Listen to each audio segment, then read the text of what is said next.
Bien. Entonces, se han dado cuenta que la actividad 17 trata el tema de la discriminación. Vamos a ir hablando de ello, pero previamente vamos a, voy a realizar a ustedes una pequeña actividad que tiene que ver con los dos primeros textos de la actividad. ¿Ya? Les voy a poner un enlace para que puedan entrar. ¿Ya? Un ratito.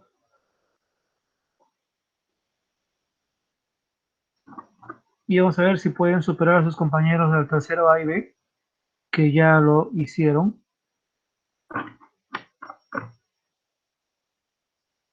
Les voy a dar un enlace para que completen un pupiletras. Un crucigrama. Un crucigrama. A ver, ¿listo? Van a entrar a esta dirección y van a poner sus nombres y van a resolverlo.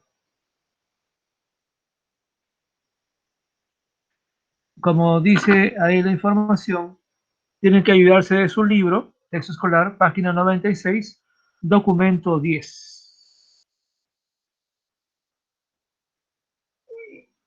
Y tiene que ver con las castas, grupos coloniales, sociales, que existían en aquella época.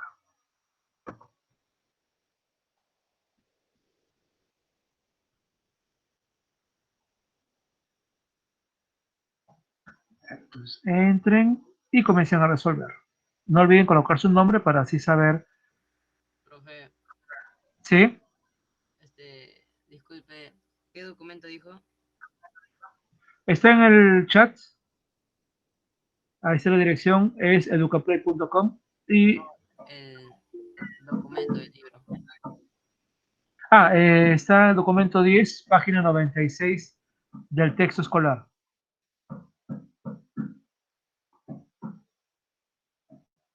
Gracias.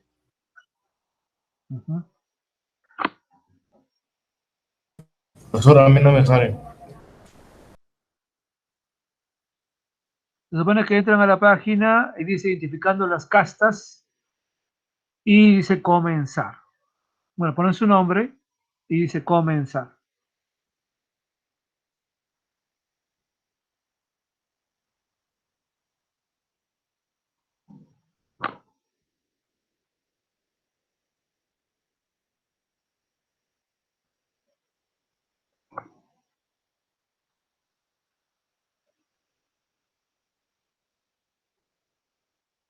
Profesor, a mí no me sale el link de Está ese documento. aquí en el chat. No, es que yo me salí por un error y no aparece. A ¿Podría ver, volver a enviarlo? lo voy a volver a poner en el enlace, ¿ya?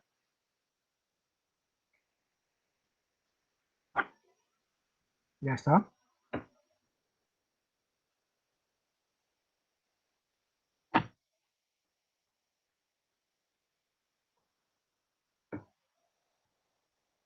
Quien logró el mejor puntaje lo hizo en 19 segundos. Vamos a ver si de repente algunos de los conceptos que están ahí ustedes sí los recuerdan. Creo que los hemos mencionado antes. Definitivamente el año pasado sí los mencionamos también.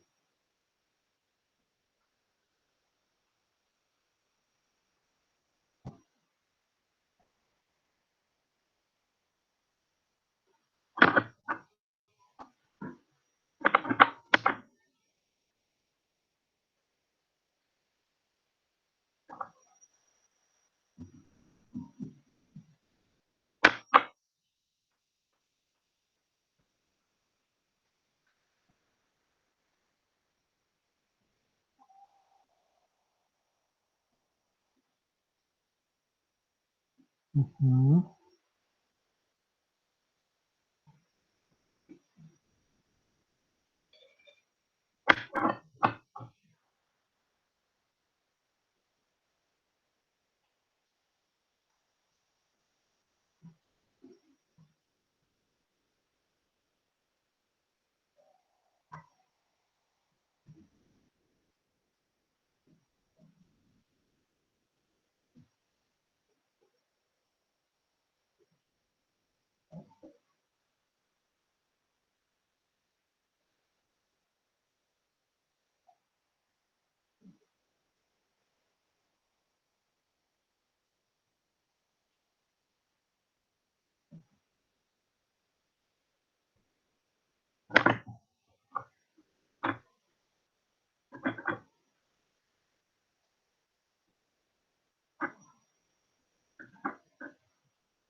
Me van indicando ahí en el chat quienes ya acabaron.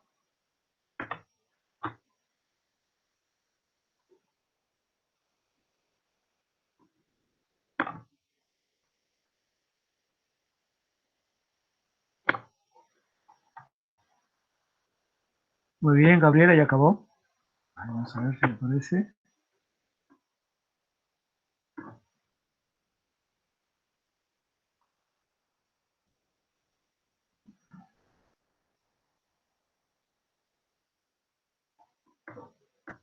Todavía no aparece.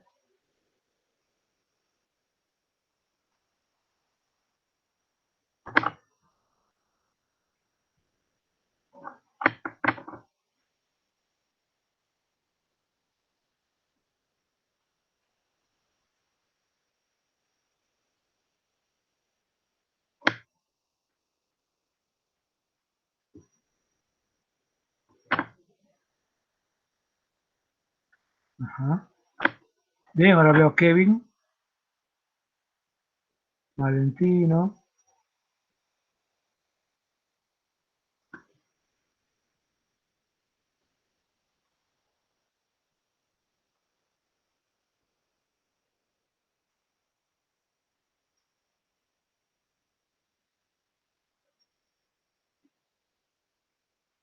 Veo a Valentino, a Kevin ahora.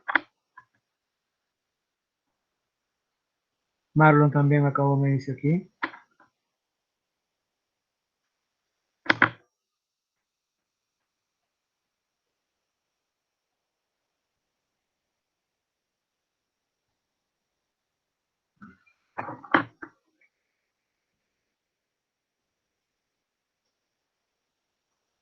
Bien, entonces mientras van acabando, vamos a ir explicando lo del texto y hacia el final seguramente ya tendremos más resultados. ¿Va? Muy bien. Sigan por favor acabando. Eso nos da una idea de quiénes son los de las castas. ¿Vieron? Entonces, ya lo han visto ahí que están sus mulatos, zambos, entre otros grupos. Entonces, vamos a ver ahora un poco el texto. Muy bien, Valentino, sí, ya vi que realmente ya terminaste. Vayan acabando, por favor. Mientras tanto, vamos a ir explicando el texto. Pero en este caso, vamos a ver en PPT.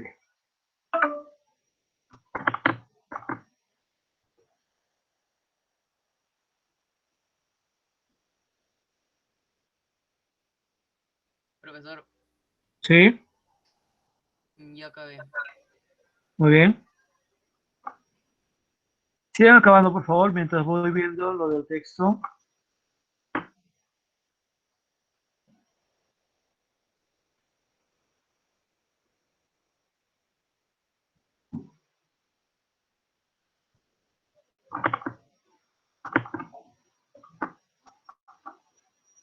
Bueno, creo que así lo ven. Bien, entonces vamos a ir explicando lo de la tarea.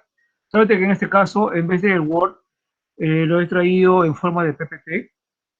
Y vamos a ir comentando los textos. Ya se han dado cuenta que hay 5 textos el día de hoy, para ir viendo el asunto de la discriminación. Entonces,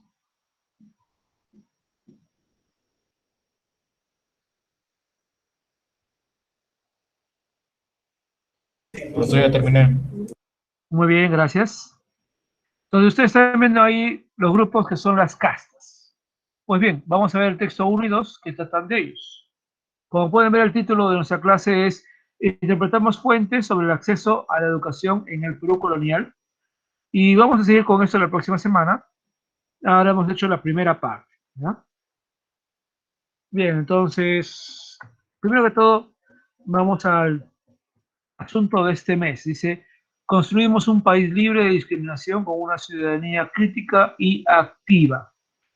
Dice, el Perú es un país respetuoso del Estado de Derecho, es decir, promueve que se reconozca y valore la diversidad de cada una de las personas que viven en el territorio, de quienes piensan diferente y poseen características culturales y saberes ancestrales distintos, pero que tienen una historia común. Asimismo, se encarga de promover la práctica de la interculturalidad y de la convivencia armoniosa con igualdad de oportunidades, sin discriminación y de la mano con la naturaleza. Obviamente todo eso suena muy ideal, ¿no? Es lo ideal. Sin embargo, ocurre que muchas veces las personas no actúan como los hemos descrito anteriormente, sino que solo piensan en sus intereses particulares y no en el bien común. Ante ello, nos preguntamos, ¿qué argumentos nos permitirían proponer acciones frente al problema de la discriminación en nuestra comunidad? Eso es lo que buscamos responder durante este mes a través de todas las áreas. Y en el caso de sociales, hay un texto inicial que plantea una reflexión. Es un texto que se basa en datos del siglo XVIII y dice lo siguiente. En el centro de la concepción del honor como decisión social se encuentra sin duda el factor de la ascendencia, es decir, el origen, linaje, ser hijo de, ser sujetos esclarecidos en linaje. Presuponía principalmente, según la tradición hispánica, la limpieza de sangre, o sea, descender de cristianos viejos. El deshonor se fundaba en cambio en el bajo nacimiento. Por eso se consideraba sin honor a un hijo natural, un hijo sacrílego, por ejemplo, un hijo de presbítero o un hijo adulterio de una india. Entonces lo que nos dice aquí es que en el siglo XVIII había la idea de dos tipos de personas. Unas que tenían un buen origen, tenían linaje, ser hijos de alguien de linaje, alguien de un pasado bueno. Obviamente muchos españoles y criollos pensaban que ese era su origen. Y estaban también los demás. La gran mayoría de la gente a la cual se le decía que tenían un bajo linaje, bajo nacimiento, o que eran, pues, tenían el deshonor de tener descendencia o tener familia de un origen, digamos, no muy bueno. Ese tipo de criterios servían para discriminar a las personas. Y vamos a ver ahora cómo eso influyó en la educación que se recibía en aquellas épocas. Estamos hablando de la época de la colonia. Veamos entonces. A ver, ¿quién podría leer ese texto, por favor? Vamos a ver primero el texto 1 y 2 que tiene que ver con el considerable. A ver, ¿quién levantó la mano? A ver, Ángelo, por favor, lee el texto que está ahí, el texto 1. Ok, profesor. La educación en la colonia. Fuente 1. Primer siglo del 27 de septiembre de 1752. Prohibiciones matriculares de la Universidad de San Marcos de Lima. No se admitan a matrícula a mestizos, zambos, mulatos y cuarterinos. Sin embargo, con el pretexto de no haberse confirmado especialmente esta inscripción por la ley, algunas de estas castas han conseguido que se les admita y gradúe con la especialidad en la Facultad de Medicina, por lo cual, siendo virrey, el conde de Monclova declaró no deber ser admitidos a zambos, mulatos ni cuartelones, y que si los confiriese algunos grados fuesen nulos, que tal es mi voluntad yo el rey.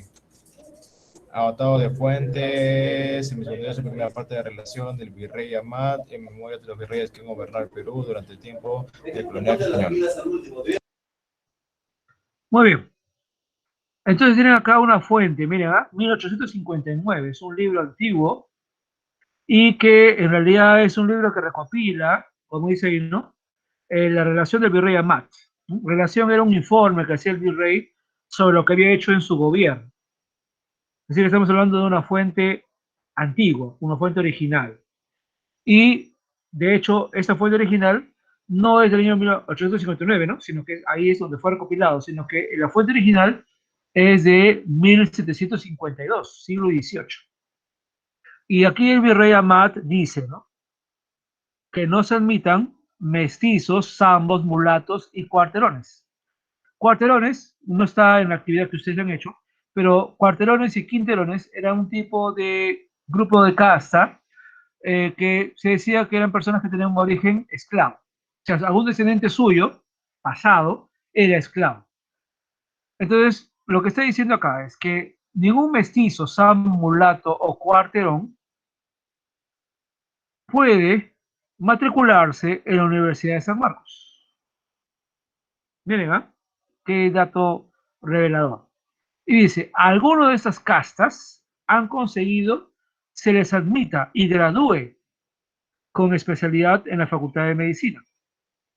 Y él dice, no deben ser admitidos los zambos, mulatos ni cuarterones. Y dice, y que si se les confiere algunos grados, fuesen nulos. Imagínate que has estudiado en San Marcos y luego alguien dice, no, no me interesa que has estudiado y has acabado. Por ser mulato, sambo, cuarterón o mestizo, tu grado, o sea, tus estudios son nulos. Imagínense eso, es una persona que ha acabado la carrera y ahora, simplemente por tu origen étnico-racial, ya no puedes ejercer. Has estudiado todo y no puedes, por tu origen. Hay ahí el elemento, miren, discriminador que dice este virrey. Pero recuerden que el virrey no hablaba solo, ¿no? Sino que el virrey cumplía, supuestamente, las indicaciones de los reyes, ¿no? Por eso dice yo, el rey. Porque está él haciendo esto en nombre del rey de España. Entonces, acá hay una clara discriminación contra mestizos, zambos, mulatos y cuarterones. Ni deben entrar a la universidad y si ya están en la universidad, no deben continuar. Y si ya han acabado de estudiar, ya se graduaron, sus grados de estudio son nulos. Claramente acá hay discriminación. Veamos el texto 2. ¿Quién puede leer el texto 2? O la fuente 2. A ver, ¿alguien que pueda leer la fuente 2? Muy bien, Gabriela, por favor, lee la fuente 2. Gracias. ¿Desde Real Cédula? Sí. Ok. Real Cédula, fecha en Madrid a 14 de julio de 1768, sobre lo propuesto en cuanto a estatuto de legitimidad y limpieza de sangre para entrar en colegios, graduarse en las universidades y recibirse de abogados en las audiencias. En la carta de 8 de noviembre próximo pasado participáis vos, mi virrey Manuel Amat, las perniciosas consecuencias que con grave perjuicio de la república y buen gobierno ocasiona la multitud de abogados de oscuro nacimiento y malas costumbres en que abunda ese reino, que deseo remediar en su raíz este daño tan nocivo al público como vergonzoso a los que no se hayan manchados con el feo borrón de un vilísimo nacimiento de zambos, mulatos y otras peores castas, con quienes se avergüenzan de alternar y rozarse los hombres de las más medianas esferas. Consideráis muy importante, me digné prohibir por punto general y con las más severas penas, sea recibido sujeto a alguno de los colegios, sin que primero califique en toda forma su legitimidad y limpieza de sangre, repitiéndose esta misma prueba a las universidades para admitirlos a los grados y en las audiencias a los estados de ellas, yo, el rey. Bien, ahí se ve que al final dice idem 1, que quiere decir que es la misma fuente de la anterior, ¿ya? Es del mismo origen. Pero como ven, es de una fecha posterior, ¿no? 1768. También el siglo XVIII. Y miren, la misma idea, ¿no? No permitir, en este caso yo no hablo de doctores, sino de abogados. Pero miren, hay que prestar atención acá a los adjetivos que se usa acá para calificar a las personas de las castas. Y específicamente dice abogados de oscuro nacimiento y malas costumbres. Y dice acá, ¿no? Dice que porque son abogados de castas, van a causar un daño, van a hacer una vergüenza, dado que se hayan manchados con el feo borrón de un vilísimo nacimiento. Vil quiere decir algo malo. Es decir, una persona que ha nacido mulata, sambo, mestizo, cuarterón, quinterón, salta atrás o cualquier otra casta que ustedes ya han identificado en el Pupiletras, por ser de ese origen, de un origen diverso, tener padre o madre indígena, español, criollo o africano, esa persona ya está manchada. Es decir, esa persona no es capaz de nada, no puede aprender nada, no puede nada. Y eso es falso, porque el texto nos está indicando, al igual que la fuente 1 nos indica que había doctores que eran de castas y se habían graduado, ¿no? Y acá nos está indicando también lo mismo, ¿no? Que seguramente había ya abogados de castas y se habían graduado. O sea, inteligentes eran. El único delito es que no son pues blancos. Si ellos fueran más blancos y, no, y tuviesen lo que aquí llaman, ¿no?, limpieza de sangre, que quiere decir que no sean mulatos, ni samos, ni nada, ellos podrían ser perfectamente buenos abogados. Es decir, no se está calificando a la persona por lo que sabe, sino por el color de su piel. Entonces, eres blanco, eres buen abogado. Eres medio oscurito, eres mal abogado.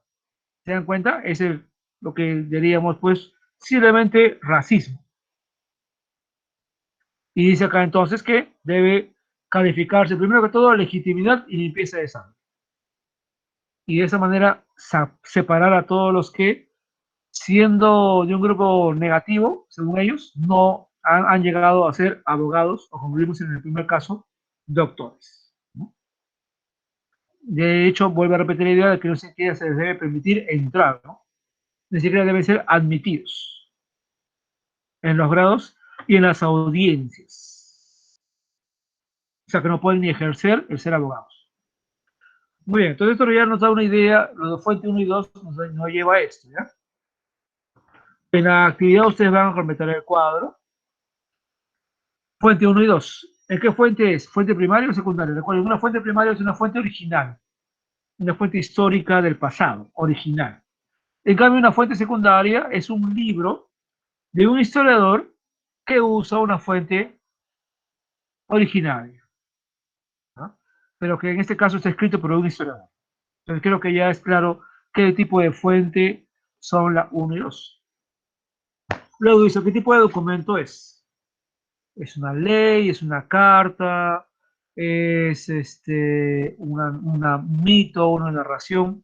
Bueno, en este caso creo que se puede verificar que es un tipo de fuente legal, ¿no?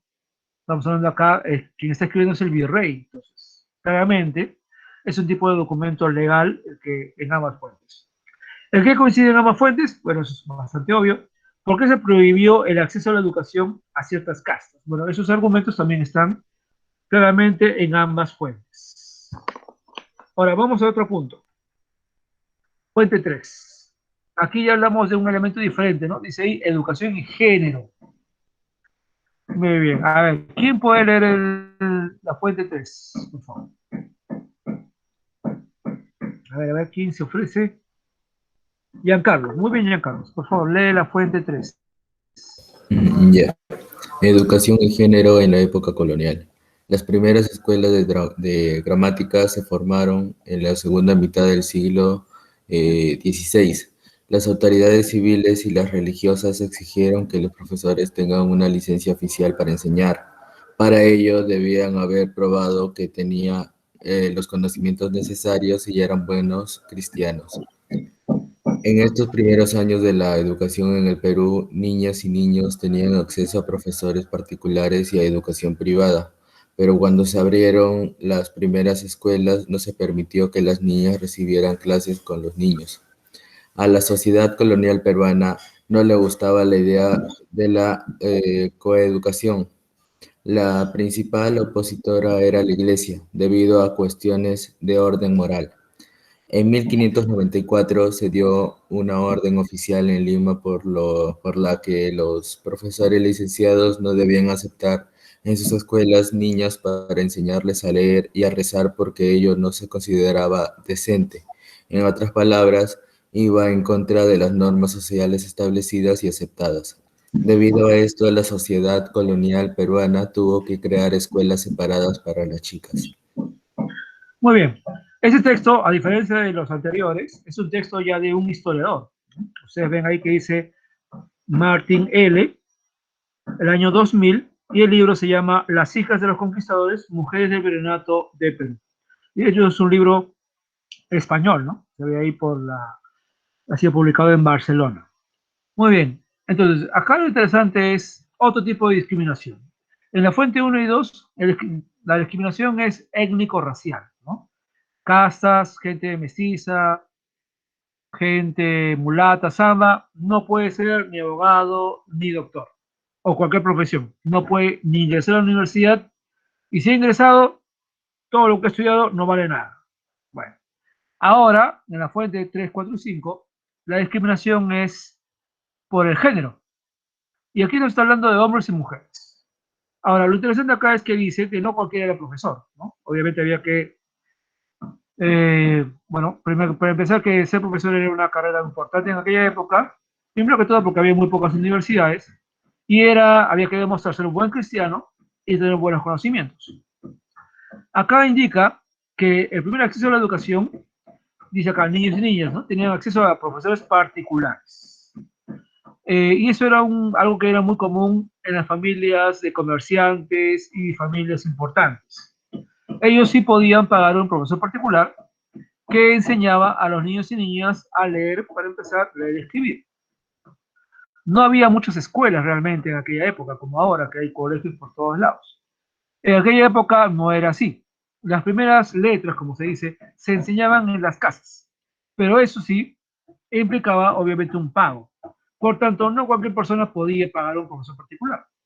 Si los papás lo veían conveniente, podían hacer eso.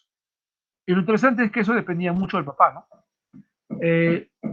Digamos, un papá podía decidir que sus hijos e hijas, estudiaran, pero podía haber un papá que decía, bueno, sí voy a pagar la educación de mi hijo y no de mi hija. ¿Para qué? Es mujer. Y eso era perfectamente normal en aquella época. Por eso dice que, digamos, había el acceso, sí, pero dependía mucho de los padres. Podían haber niñas que podían estudiar como niñas que no. Ahora, dice acá también que a la sociedad colonial no le gustaba que los niños y niñas estuvieran juntos. Había colegios, sí, pero esos colegios eran esencialmente para varones, no para niñas. Y como dice aquí, la iglesia se oponía a eso. Y decían, ¿no? Que no es decente, imagínense la palabra, decente, no es decente que las niñas estudien con los niños. Y en gran parte, sobre todo, decían que no es decente que las niñas estudien. La concepción de la iglesia y de la sociedad de aquella época era que la mujer era para casarse. Por tanto, decían, ¿para qué va a estudiar si se va a casar? Va a ser ama de casa. No importa que estudie. Esa era la concepción de aquella época, era la concepción europea, era la concepción predominante en aquella época, en Europa y en gran parte del mundo, ¿no? Por cierto. Entonces, de tal manera que muchas mujeres no estudiaban y nunca se les daba la más mínima oportunidad para estudiar. ¿Bien? Por eso dice que si hubo escuelas, esas fueron separadas. Pero vamos a ver que sí hubo algunas posibilidades de estudiar. Ahora, como dije, si un papá era bueno y era inteligente, podía pagar la educación de su hija, una educación particular. ¿Las mujeres podían ir a la universidad? No, para nada. Y las mujeres no pudieron ir a la universidad hasta el siglo XX, y eso es luchando muchísimo para lograrlo. Fue muy complicado, tuvo que haber mucha exigencia, mucha lucha, mucha movilización para lograr que las mujeres entraran a las primeras a la universidad. Y estamos hablando de los años 20, del siglo XX, ¿ya? Y eso obviamente con dificultad. Obviamente en la colonia, imposible. Entonces, ¿algunas mujeres podían lograr acceso a la educación? Sí, educación particular pagada por sus padres, pero eso sí es que ellos querían. Pero había un límite, ¿no? Ninguna mujer hubiera podido llegar a la universidad. Ahora, había mujeres que sí lograron un buen nivel educativo, pero con un gran sacrificio, ¿no? Por ejemplo, las monjas, las religiosas. Muchas mujeres que no querían casarse con los que sus papás querían que los casaran, eh, si querían tener cierta, entre comillas, cierta libertad o tener algún nivel educativo, su tal vez única chance era entrar a un convento, donde sí recibirían una educación para la época, una buena educación para la época, pero eso sí, cristiana, ¿no? De hecho, muchas monjas han sido reconocidas como grandes intelectuales, porque tuvieron acceso a los libros, a estudiar, y ellas mismas publicaron, ¿no? Pero siempre bajo el control de hombres, eso sí, pero pudieron publicar. Y de hecho, muchas de ellas han logrado reconocimiento por lo que publicaron. La única chance de lograr ese tipo de educación era entrar a un convento, con todo lo que eso implicaba, ¿no? No casarse, no tener hijos, en una vida de oración, de trabajo, de estudio. Entonces, es un sacrificio grande. Veamos otro texto. A ver, ¿quién puede leer ese texto? Fuente 4.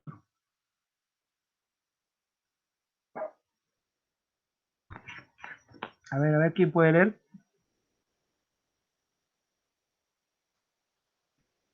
A ver, ¿alguien más que quiera leer, por favor? A ver, Ángelo. Ya, muy bien, gracias, Ángelo. Ok, profesor. La educación de la colonia, aprendizajes femeninos en los colegios. En 1613 fundó la Casa de Niños Expósitos destinada a los niños blancos, hombres y mujeres sin padres, como también fueron abandonados varios niños y niñas de casas menores, morenas. Se decían diferencias en el trato que recibían los niños españoles aprendían a leer y escribir para dedicarse después a profesiones útiles y honestas. Las niñas pertenecientes a las casas recibían una educación diferente a aquella destinada a las blancas. Están obligadas a servir en el hospital hasta 18 a 20 años. Luego podían ser dispuestas a diversos servicios.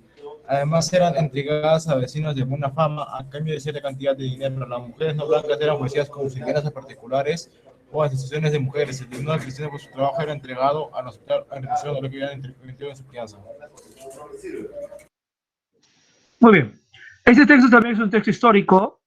Hemos dicho, es una investigación histórica. Es de María Elena Manarelli, profesora de San Marcos. Es un libro, Pecados Públicos, la legitimidad en Lima.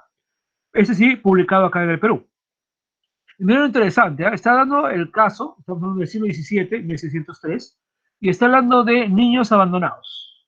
¿Bien? Que probablemente pueden ser niños de relaciones de pareja, digamos, ilegales, ¿no? Amantes, por decirlo de alguna forma más directa. ¿Bien? Entonces hay una relación entre un hombre casado y una mujer que no está casada con él y tienen un hijo. Obviamente eso es muy mal visto y ese hijo o esa hija es abandonado. Había casas para eso, ¿no? Casas de niños expósitos, como dice aquí, ¿no? Entonces, miren acá, todo el texto nos habla de eso, ¿no? Niños que han sido abandonados. Pero acá está lo interesante y lo crítico, ¿no? O que nos hace pensar. No todos los niños abandonados tenían el mismo trato y no todos los niños abandonados tenían la misma suerte.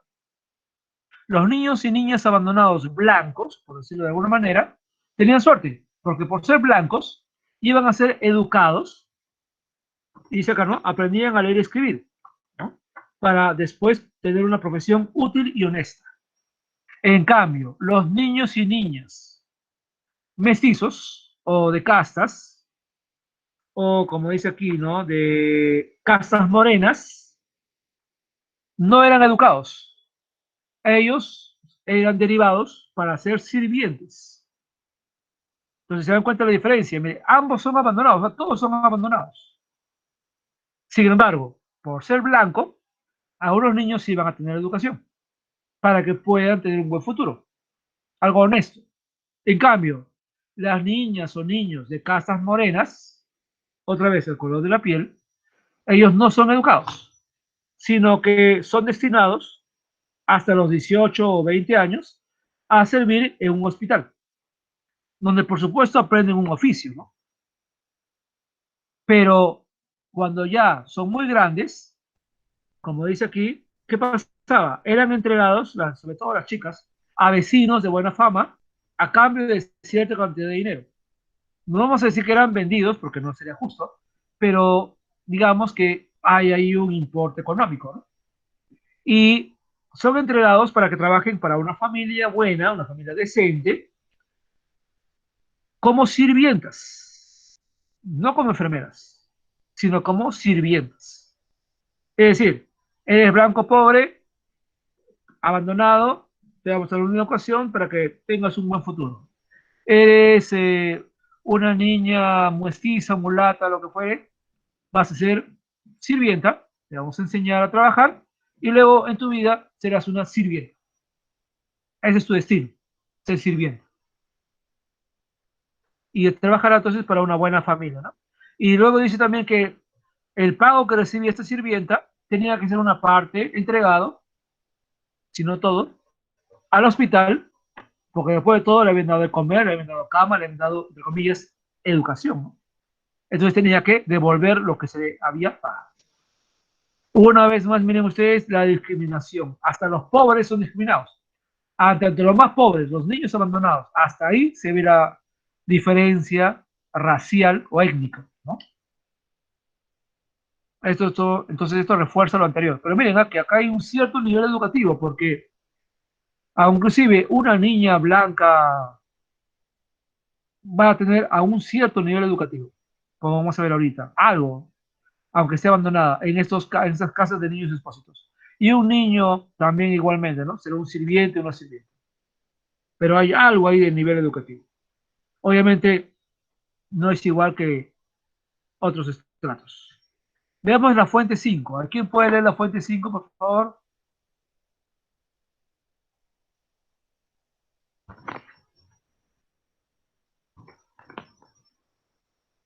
A ver, ¿quién puede leer la fuente 5? Ángelo, pero ya has leído mucho, Ángelo. ¿Alguien más que puede leer para que no se canse, Ángelo? Gracias, Ángelo. Más bien, cualquiera, ¿cuál es el problema de leer? A ver, Nicole, gracias. Léelo, por favor.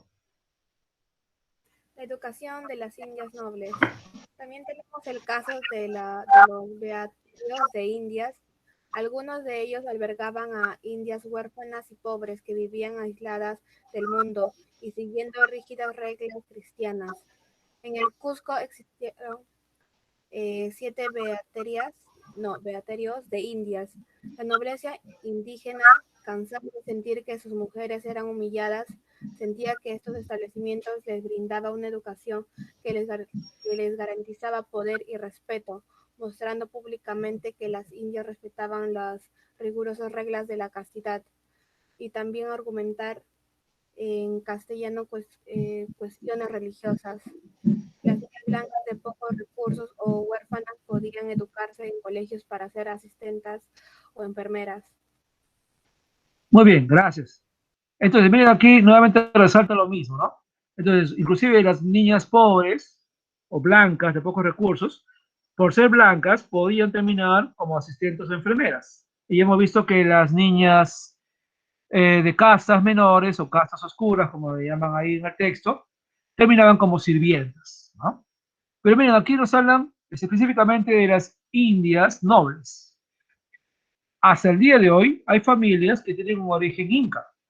Hay descendientes de Pachacútec, Tupanque Yupanqui, Huayna Cápac, Huáscar, Sinchirroca. De hecho, hay hasta el día de hoy. Si hasta el día de hoy, siglo XXI, tenemos descendientes de incas, imagínense con mayor razón, pues, en el siglo XVII, XVI, XVIII.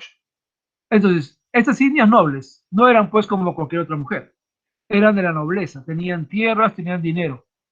Sin embargo, al ser indias, por supuesto, tenían las mismas limitaciones que las demás mujeres. Pero el punto es que ellas querían demostrar, y como dice aquí, no querían ser humilladas. Así que, ¿qué hacían estas indias nobles?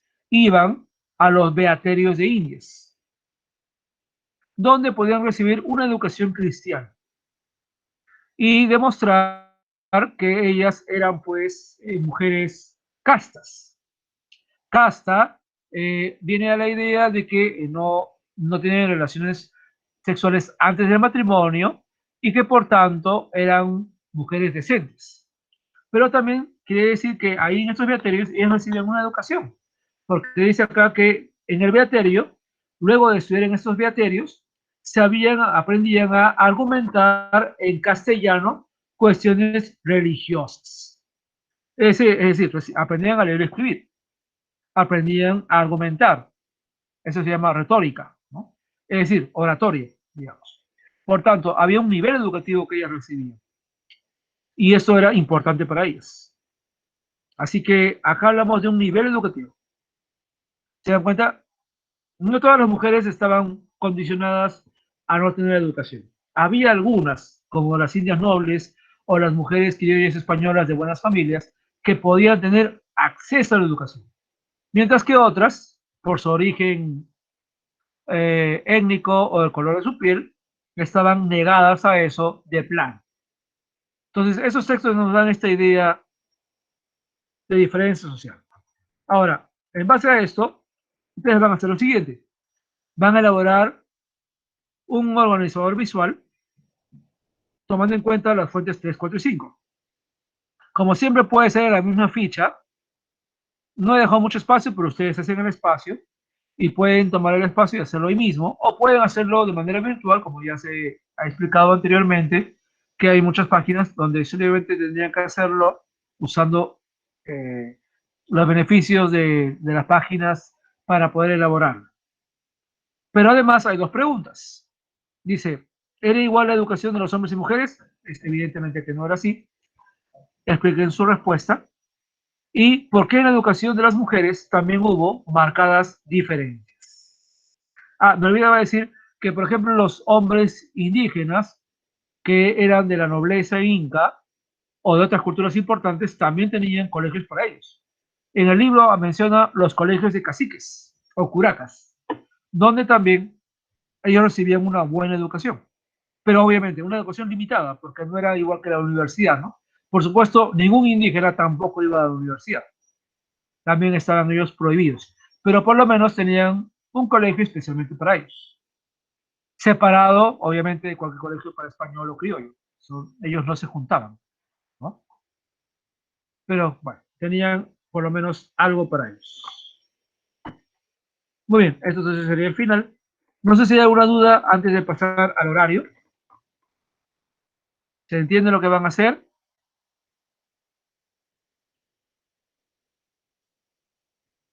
¿Hay alguna duda por ahí?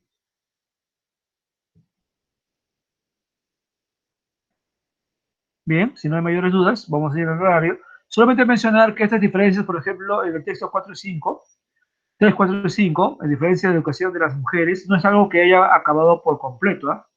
Lamentablemente, todavía, en muchas partes del mundo, incluyendo en el Perú, todavía hay algo de esas diferencias. Por ejemplo, para decirlo claramente, sobre el analfabetismo en el Perú, cada vez está bajando, cada vez hay menos personas que no saben leer ni escribir. Pero de los analfabetos que hay actualmente en el Perú, la mayoría siguen siendo mujeres.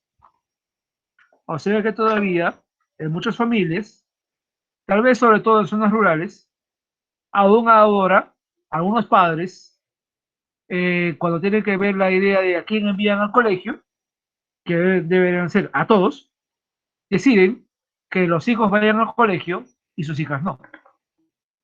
Entonces, todavía ahora en el pleno siglo XXI, todavía hay ese tipo de ideas. Lamentablemente. Está bajando, ¿no? Pero todavía, digamos que hay esa forma de pensar. En algunos hombres, en algunos papás. Lamentablemente es así. Y bueno, hay que ir cambiando esa mentalidad, ¿no? Es una mentalidad de hace siglos pasados.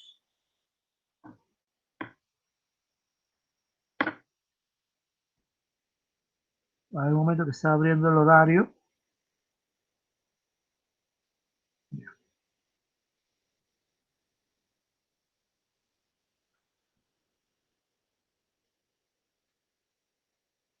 Ya, entonces, para el gran cambio del horario, chicos, es que ahora van a estar cada uno en su sección. ¿Ya? Ya no vamos a estar juntos, sino cada uno en su sección.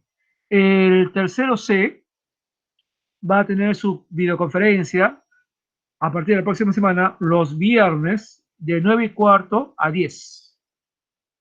¿Ya? Ahora, hay aquí otros horarios. Dice, atención a grupos focalizados. En el horario que teníamos ahora, van a poder participar aquellos sus compañeros que no están presentando las tareas actualmente o que están muy atrasados en la entrega de tareas. Entonces, en ese momento ustedes pueden enviar las tareas o comunicarse por el medio del chat para que nos pueda ayudar. Por eso dice grupos focalizados, que son, como dije, aquellos que no están al día o no han presentado nada o casi nada. Los miércoles de 2:15 a 1. Esto sirve para todos, ¿ya? Luego, atención a padres también cambia. A partir de la próxima semana va a ser los viernes de 2:15 hasta la 1 y los miércoles de 7:45 a 8:30. ¿Ya? Luego, retroalimentación reflexiva, eso también es para todos. Los lunes de 10 a 11:30, los miércoles de 10 a 10:45 y los viernes de 10:45 a 11:30. En esos horarios ustedes también se pueden conectar al chat o al correo para ir preguntando sobre alguna duda que tengan de la tarea que se está haciendo o de la tarea que he resuelto y les he enviado, por si hay alguna cosa que quieran comentar o si tienen alguna duda en la tarea que se está haciendo. ¿Ya? Y quieren preguntar por si hay dudas en ese aspecto. Con el tercero D, nuestra clase a partir de la próxima semana serán los lunes a las 7:45 a las 8:30. Y en lo demás, como es lo mismo que las demás secciones. No se preocupen que esto lo voy a enviar más tarde con la grabación de la clase de hoy. Muy bien. No sé si hay alguna duda por ahí. Vamos a acabar la grabación.